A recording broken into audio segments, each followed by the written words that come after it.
అరుణాచలం సాక్షాత్తు పరమశివుడు కొలువైన క్షేత్రం. ఈ క్షేత్రంలో పగలు, రాత్రి, సాయంత్రం ఇలా సమయంతో పని లేకుండా ఎర్రటి ఎండలోనూ, భారీ వర్షంలోనూ, చలికి వణుకుతూనో నిత్యం ఎవరో ఒకరు గిరి ప్రదక్షిణ చేస్తూనే ఉంటారు.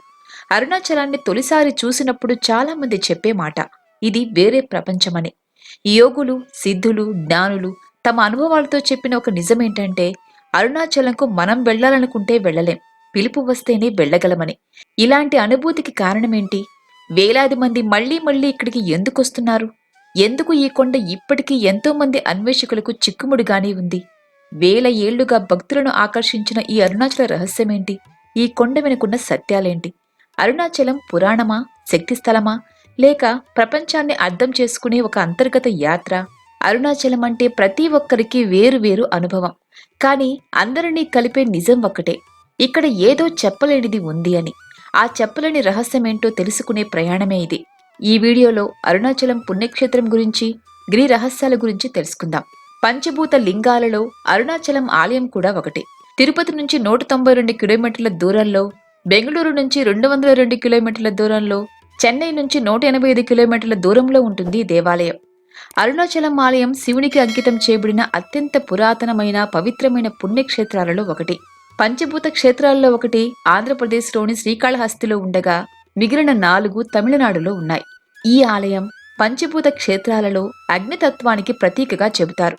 పరమేశ్వరుడు అగ్నిలింగ రూపంలో వెలిసిన అద్భుత క్షేత్రమే అరుణాచలం. అరుణాచలం కేవలం ఒక దేవాలయం మాత్రమే కాదు, ఒక ఆధ్యాత్మిక కేంద్రం, జ్ఞాన మార్గం కూడా. శివుని దివ్యత్వాన్ని, ప్రకృతి మహిమను ఏకకాలంలో అనుభూతి చెందడానికి ఇదొక అద్భుతమైన ప్రదేశం. అరుణాచలంలో ప్రతి రాయి ఒక రహస్యాన్ని దాచుకుని ఉన్నట్టు, ప్రతి అడుగు పురాతన జ్ఞానపు గర్భద్వారాన్ని తెరుస్తున్నట్టు ఉంటుంది. పురాణాలు చెబుతున్న అగ్నిలింగ రహస్యం, సిద్ధుల అడుగుజాడలు, గిరివలయంలో కనిపించే అద్భుత సంఘటనలు అరుణాచలంలో కనిపిస్తాయి. భారతదేశంలో అత్యంత పవిత్రమైన ఆలయంగా దీన్ని చెబుతారు. అందుకే భక్తులు మళ్లీ మళ్లీ ఇక్కడికి వస్తుంటారు. ఈ మధ్య కాలంలో ఆ రద్దీ మరింత పెరిగింది. అరుణాచలంలో అరుణ అంటే ఎర్రని, అచలం అంటే కొండ అని అర్థం. అంటే ఎర్రని కొండ అని ఈ పేరు అర్థం. తమిళంలో ఈ క్షేత్రాన్ని తిరువణ్ణామలై అంటారు. తిరు అనగా శ్రీ, అణ్ణామలై అనగా పెద్ద కొండ అని అర్థం. ఈ అరుణాచలం పరమేశ్వరుడు జ్యోతిర్లింగ స్వరూపం. అందుకే ఆలయం చుట్టూ ప్రదక్షిణ చేయడం, సాక్షాత్తు శివునికి ప్రదక్షిణ చేయటం అనేది భక్తుల నమ్మకం.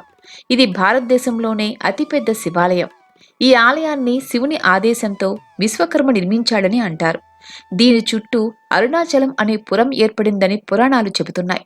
ఈ అరుణాచలం కొండ కృతయుగంలోనూ ఉండేది. కృతయుగంలో ఈ కొండ అగ్ని రూపంలో ఉండేదట. త్రేతాయుగంలో ఇది పచ్చని కొండగా మారిందని చెబుతారు. అలాగే ద్వాపర యుగంలో తామ్రశైల కొండగా కనిపించే, కలియుగంలో రాతికొండ రూపంలో దర్శనమిస్తోంది. యావత్ భూలోకంలో అరుణాచల కొండనే అతిపెద్ద శివలింగం. ప్రఖ్యాత పురాతత్వ శాస్త్రవేత్త బీర్బల్ సహానీ అరుణాచలం 260 కోట్ల సంవత్సరాల నాటిదని నిర్ధారించారు. అమెరికన్ శాస్త్రవేత్తలు చేసిన పరిశోధనల ప్రకారం అరుణగిరి హిమాలయాల కన్నా కొన్ని వందల కోట్ల సంవత్సరాల క్రితమే ఏర్పడిందని తేలింది. హిమాలయాలు 5 కోట్ల సంవత్సరాల కిందట ఏర్పడగా, అరుణగిరి 350 నుంచి 450 కోట్ల సంవత్సరాల కిందట ఏర్పడిందని జియోలాజికల్ సర్వే ఆఫ్ ఇండియా తెలిపింది. ఈ గిరిపై ఉన్న శిలలు ఎంతో ప్రత్యేకమైనవి. ఈ మట్టిలో అనేక ఔషధ గుణాలు ఉన్నాయని శాస్త్రీయంగా నిర్ధారించారు. అరుణాచలం కొండలో చార్నోకైటు అనే రాతి శిలలున్నట్టు పరిశోధనలో తేలింది. ఇది చాలా ప్రాచీనమైన రకం రాయి. ఈ కొండ చుట్టూ హై మ్యాగ్నెటిక్ ఫీల్డ్ వేరియేషన్ కనిపిస్తున్నాయని కొన్ని సైంటిఫిక్ సర్వేస్ కూడా చెబుతున్నాయి.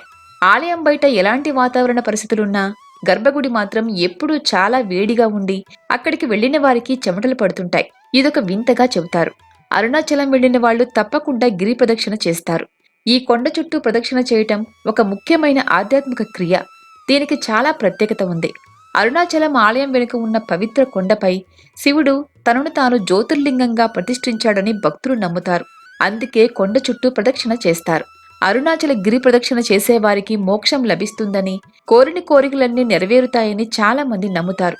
మరీ ముఖ్యంగా పౌర్ణమి రోజున నిండు పున్నమి వెన్నెల్లో గిరి ప్రదక్షిణ చేయటం వల్ల జీవితంలో అనేక ప్రయోజనాలు కలుగుతాయని చాలా మంది నమ్మకం. అరుణాచల గిరి ప్రదక్షిణ మొత్తం దాదాపు 14 కిలోమీటర్లు ఉంటుంది. భక్తులు ఈ దూరమంతా చెప్పులు లేకుండానే ప్రదక్షిణ చేస్తారు. దారి పొడవునా అనేక దేవాలయాలు, లింగాలు, పుణ్యక్షేత్రాలు ఉంటాయి. గతంలో పాండ్యరాజైన వజ్రాంగదుడు 3 సంవత్సరాల పాటు ప్రదక్షిణగా నడవగా ఏర్పడిన మార్గమిది. ఈ దారిలో ఇప్పుడు మనకు కనిపించే దేవాలయాలు, కొలనులు, విశ్రాంతి మంటపాలలో కొన్నింటిని ఆ కాలంలో ఆయన నిర్మించినవే. వీటిలో దుర్వాస మహాముని ఆలయం కూడా ఉంది. అరుణాచల గిరి ప్రదక్షిణ అనేది కేవలం ఒక నడక కాదు, అది ఆత్మ అన్వేషణ. మన జీవితంలో ఒక మారు ప్రస్థానానికి నాంది. దీనివల్ల భక్తికి, భయానికి, బలహీనతలకు ముగింపు చెప్పి శాంతికి, శక్తికి, శివానుభూతికి ఆహ్వానం ఇచ్చినట్లవుతుంది. ఒకసారి గిరి ప్రదక్షిణ చేస్తే శివుడు మీలోపలే ఉంటాడు. ఇది భక్తుల నమ్మకం కాదు, చాలా మంది అనుభవించిన సత్యం. అరుణగిరి ప్రదక్షిణ చేస్తే మనసులోని ఆలోచనలన్నీ మాయమైపోతాయట. చాలా మందికి బాడీ ఎనర్జీ, బ్రీతింగ్ ప్యాటర్న్ మారుతుందని పరిశోధనలో తేలింది. భక్తులే కాదు, పురాణాల ప్రకారం గంధర్వులు, దేవతలు, మహర్షులు, కిన్నెరులు, కింపురుషులు కూడా భూలోకానికి వచ్చి అరుణాచలం కొండ చుట్టూ సూక్ష్మ రూపంలో కాని, పశు పక్షాదుల రూపంలో కాని గిరి ప్రదక్షిణ చేస్తారని ఒక నమ్మకం ఉంది. ఇక్కడ శివుడు అగ్నిస్తంభంగా మారడానికి రకరకాల కథలు ప్రచారంలో ఉన్నాయి. పురాణాల ప్రకారం పార్వతీదేవి ఒకసారి శివుని కళ్ళు మూసిందట. దీంతో విశ్వం చీకటిలో మునిగిపోయిందట. ఆ తర్వాత తన తప్పును గ్రహించి తపస్సు చేసింది. అప్పుడు శివుడు ఒక కొండపై అగ్నిస్తంభంగా కనిపించాడట. అదే అగ్నిలింగంగా మారి ఈ కొండ తిరువణ్ణామలిగా ప్రసిద్ధి చెందిందని చెబుతారు. మహాశివుడు పంచభూతాలలో కొలువై ఉంటాడని అంటారు. అంటే భూమి, నీరు, అగ్ని, గాలి, ఆకాశం రూపంలో శివుడు దర్శనం ఇస్తాడని చెబుతారు. ఇందులో భాగంగానే శివాలయాల్లో లింగం రూపంలో దర్శనమిచ్చే మహాశివుడు కార్తీక మాసంలో అగ్ని రూపంలో కనిపిస్తాడని నమ్ముతారు. అందుకే ప్రతి ఏటా నవంబర్, డిసెంబర్ మధ్యలో అరుణాచల క్షేత్రంలో అగ్నిదీపం వెలిగిస్తారు. ఈ అగ్నిదీపం వెలిగించడానికి ఒక పురాణ కథ ఉంది. ఈ లోకాన్ని సృష్టించింది బ్రహ్మ అయితే విష్ణు లోకాన్ని నడిపించేవాడు. అయితే వీరిద్దరి మధ్య ఒకసారి ఎవరు గొప్ప అనే విషయంలో అభిప్రాయ భేదాలు వచ్చాయట. దీంతో ఈ వివాదాన్ని పరిష్కరించడానికి శివుడి దగ్గరికి వెడతారు. అప్పుడు శివుడు వారికి ఒక పరీక్ష పెడతాడు. శివుడు అగ్నిలింగంగా ఏర్పడి మీ ఇద్దరిలో ఎవరు గొప్ప అనే విషయం తెలియాలంటే నా ఆది అంతములు తెలుసుకోవాలని చెబుతాడు. దీంతో బ్రహ్మ హంసవాహనంపై ఆది తెలుసుకునేందుకు పైకి వెడతాడు. విష్ణు వరాహ వాహనంపై అంతం తెలుసుకునేందుకు కిందకు వెళతాడు. కొన్ని వేల సంవత్సరాలు ప్రయాణించినా వారిద్దరూ ఆది అంతాలు కనుక్కోలేకపోయారు. విష్ణువు తాను నిజం ఒప్పుకోగా బ్రహ్మ అలసట చెంది ఒక మొగలి పువ్వును పట్టుకుని నువ్వు శివుడి తలపై నుంచి వస్తున్నావని, నేను నిన్ను పైనుంచి తెచ్చానని శివుడికి చెప్పాలి అని అబద్ధం చెప్పమని అడిగాడు. మొగలి పువ్వు అంగీకరించగా బ్రహ్మ కామధేనువుని కూడా సాక్ష్యం చెప్పమని కోరాడట. బ్రహ్మ శివుడి వద్దకు చేరి తాను లింగం ఆరంభాన్ని చూశానని, అందుకు మొగలి పువ్వు, కామధేనువు సాక్ష్యమని చెప్పాడు. మొగలి పువ్వు అవునని చెప్పగా కామధేనువు తలతో అవునని, తోకతో కాదని సమాధానమిచ్చింది. అబద్ధం చెప్పినందుకు ఆగ్రహించిన శివుడు బ్రహ్మకు భూలోకంలో పూజలు ఉండవని శపించాడు. అసత్యాన్ని పలికిన మొగలి పువ్వును పూజకు పనికిరావని, ఆవుకు మాత్రం తల అబద్ధం చెప్పినందుకు దాని తలకు నమస్కరించరాదని, తోక నిజం చెప్పిన కారణంగా అక్కడే పూజించాలని శాసించాడు. బ్రహ్మకు జ్ఞానోదయమై శివుడిని తన అహంకారం, అజ్ఞానం తొలగించి జ్ఞానాగ్నిని ప్రసాదించమని ప్రార్థించాడు.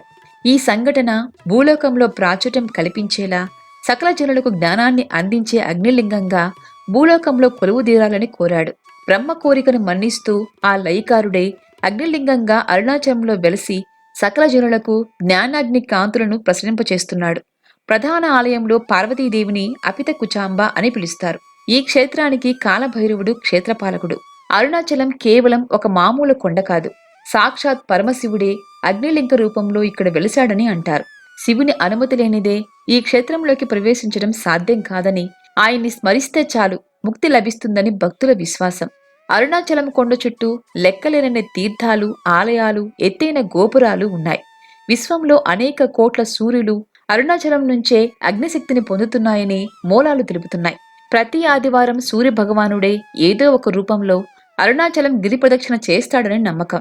సూర్యుడి కిరణాలు అరుణాచలంని అడ్డంగా దాటకుండా చుట్టుకుని వచ్చి వెళతాయని, ఇది ప్రపంచంలో ఎక్కడా చూడలేని అద్భుతమని మూలాలు చెబుతున్నాయి.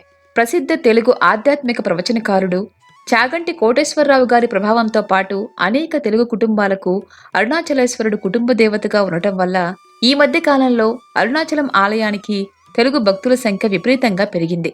ప్రవచనకర్తల ప్రవచనాల కన్నా ముందే తెలుగువారిని అరుణాచలం వైపు ఆకర్షించిన విషయం ఒకటుంది. ఆయనే రమణ మహర్షి. అక్కడకు తెలుగువారు పెరగడంలో రమణ మహర్షి పాత్ర ఎక్కువే. వెంకట్రామన్ అయ్యర్గా 1879లో తిరుచుడిలో పుట్టారు రమణ మహర్షి.